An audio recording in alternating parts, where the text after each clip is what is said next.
Most advertisers still believe that small tweaks in the ad account will make your performance better, but that's no longer how the system actually works. So with the Andromeda update last year and several other updates across the whole Meta platform, everything changed quite drastically. And as we're working with big US and German e-com brands, so we're talking 7, 8 and 9 figures, for example, Waterdrop, Gieswein, Jones Road and many more, we actually have the insights and the process that we totally understand why things changed, how they changed, and how you need to set up your ad account or your strategy in the fullest so you come out of all these changes as a winner. All right, so let's get straight into it. As you can see, there has been like a big paradigm shift. All right, so we all know usually we used detailed interest targeting, LLMs, manual bid adjustment, and so on, right? And most of you will probably know that you should have changed to a broad audience because there's this one saying says creative is the new targeting, and this is true,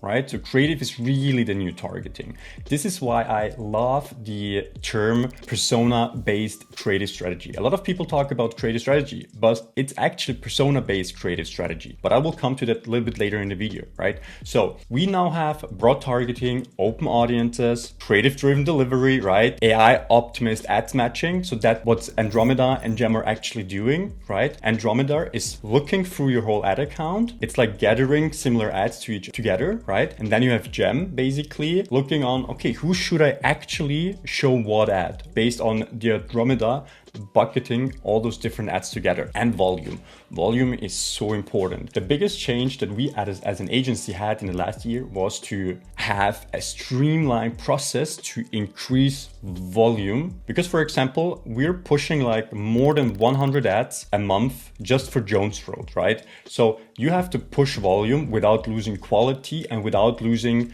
your goal inside, right? So before we had interest targeting with fitness, health, a little bit budget here, a little budget there. Then we had retargeting. Then we had a CPO testing, a creative testing, and so on. You know, it was like quite a lot. And then we heard that we have to make everything easier in a consolidated structure. Currently, most brands are having a scaling broad CPO with an ABO testing, and some are having like a retargeting campaign. While you could argue that the CBO anyways is retargeting, but that's another discussion. This is currently the structure most brands are using. While I would argue that there's like a second option where I'm many shifting to, where you basically have a CBO as a min-max campaign where you have a minimum budget per ad set and a maximum budget per ad set, because this makes budget optimization much easier. But this will be done in a separate video, all right? But this is like currently what I would say 80% of advertisers actually using this structure. And I guess you know about it already, right? And then I believe this is one of the most important things. It's the creative variation matrix. I don't know how often I have to say it, but there was an amazing tweet from Ollie who basically said that there will be a creative reporting in Meta, and a lot of brands through their account manager or the partner manager at Meta already have access to a creative diversity report. Diversity is key because Andromeda will understand if your creative looks exactly the same as another creative. If you put two creatives next to each other and you just like change the headline slightly, this won't cut it anymore. If you have the same headline but the visual in the back end or like on the background looks different, this won't cut it anymore. If you work on new concepts and you want to push 3 to 5 ads,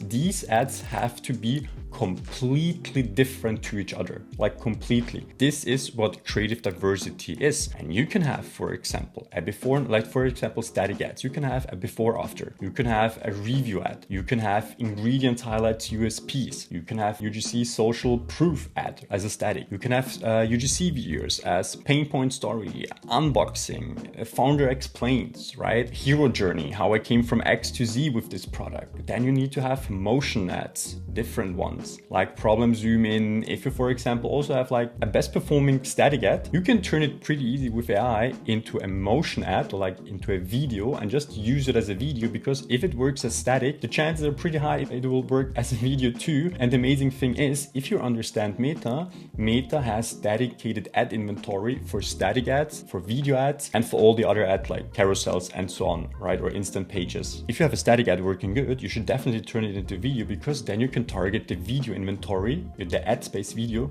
too, right? And then you have carousels, right, that you can also work with. We can quickly look at different ads that we actually have. Like for example, here for this one, I'm gonna make this smaller. Pretty easy, right? We're letting the shoe come in as a strong hook, and then we have our USPs. We are pretty much a little bit in a retro style because this is a retro runner. It was dedicated as like, you know, those New Balance shoes, which look pretty much a little bit more retro, out of the 90s, early 2000s, right? So we wanted to have like all this retro aspect to it because we know who the customer audience was. It was 35 millennial plus and so on we want to target. Then we have some AI images that we created right here. We have for the Australian Open, this is more of an cool concept, right? So we basically just like grabbed the audience who were interested in Australian Open, but we created a pretty amazing video here as a very like stop scrolling ad, and it worked amazingly well. You have UGCs where people are just basically talking about the pain points everyday people are having, right? Based on our persona that we're targeting, we're basically writing scripts to really go deep into those personas' daily lives so we feel natural, native to them, to persuade them to buy it. Then you have static ads. For example, again, we want to hit people where it hurts. We want to hit people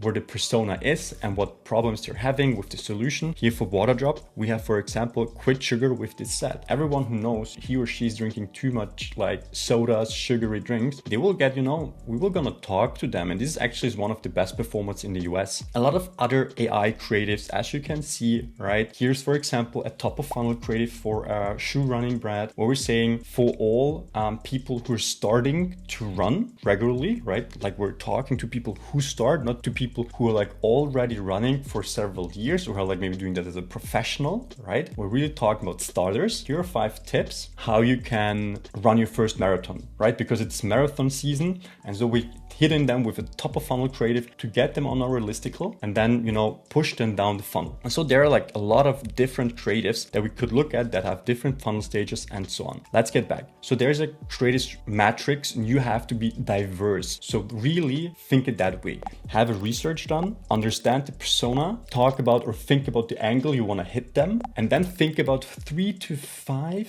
if we talk about images, 3 to 5 image concepts that really look different to each other, but are like throwing out the message that you need. Same with video and same with motions, right? We want to have net new concepts at every ad that we're looking at. So metrics that actually really matter to us is like the hook rate and the hold rate. Hook rate basically tells us if we've been very good in like grabbing people's attentions, because you can have like the best body and the best storytelling afterwards, but if only the hook rate is 10%, many people will just like ignore it, right? So you really have to have like 7 to 8 hooks to just like maximize the opportunity to hook people and get the best hook rate possible for your body. The hold rate is important, right? Because the hold rate basically tells you, have you done a good job in script writing? I have to say that sometimes hold rate is low because CTR will be very high because people actually will click much early on the video because they understand what it's about. So if you're like pretty low in the, or like pretty high in the awareness funnel and people are very aware of everything and they completely understand within the first 10 seconds what's happening and you're interested, they're gonna click, and that's completely fine then, right? As long as the CPA is amazing or the CTR is here. Important to say, with those actual new meta changes to click attribution,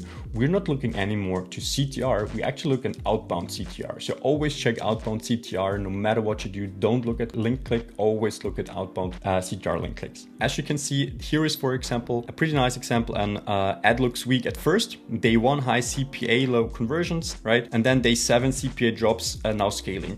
And this is all down, obviously, to having the diversity in your whole campaign with top of funnel ads, lower funnel ads, and so on. And also let Meta Andromeda do their work, right? You can't expect that this algorithm will hit the ground running in the first 24 hours. You need to give it time and space to run through it, find the right people, and then evaluate after the first 3 days. After the 3 days, if the CAC or the ROAS that you're analyzing for, or like you're optimizing for, is not where you need it, drop it, right? It's completely fine. If numbers are too high or too low, you can drop it. But if you're like in the gray area, let it run, let it optimize, right? It's so important. Many people are turning off creatives too early. What should you do now? So have a simplified structure is the point 1. Go broader, have amazing creative variations and find the right signals, and that will reduce your CAC amazingly or like pretty lot, all right? Then also what I would like to show you is following the whole research part that I haven't talked about yet. So What's also important is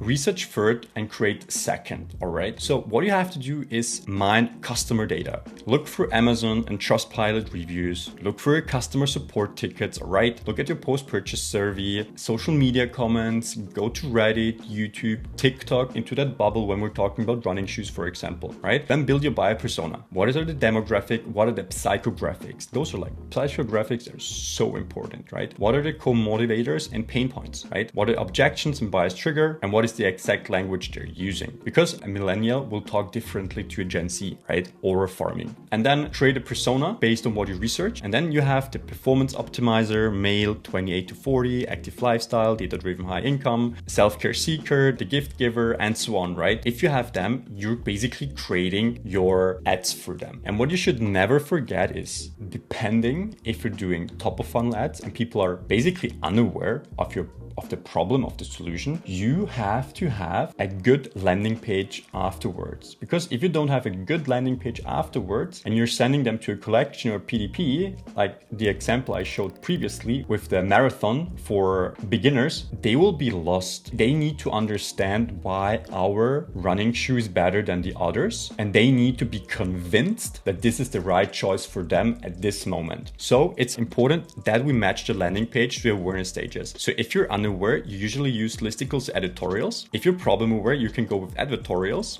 If you're solution aware, we usually use advertorials and landing pages. If you're product aware, you can use to a PDP, and most aware is an offer page, right? Where you just have an offer and you go. Here's again, you can stop the video here and really go through those different steps here. If, for example, someone is unaware, I didn't know this was a thing, you have a listicle and editorial, you build problem awareness, and for example, what works is a curiosity-led hook for UGCs. I had no idea that was causing XYZ, if you're, for example, lactose intolerant or whatever. And this is basically what's extremely important here. If we put everything one more time together and think about, okay, what do we actually need? It's proper research, build a persona, build creative diversity. So Meta is like serving you the best with the new Andromeda and Gem updates. Have a perfect landing page for the perfect awareness stage, and then have a great cold friendly offer if we talk about top of funnel, right? Or have extremely gold offered bottom of funnel, right? If people have objections. So the offer at the end is extremely important for everything you need. So you see, there is a lot to do here. And that's why we're helping so many brands basically to go through those steps, step by step, build a strategy and do our best to lower the CAC or increase their ROAS or media efficiency ratio, depending on what the goal is. So if you're spending above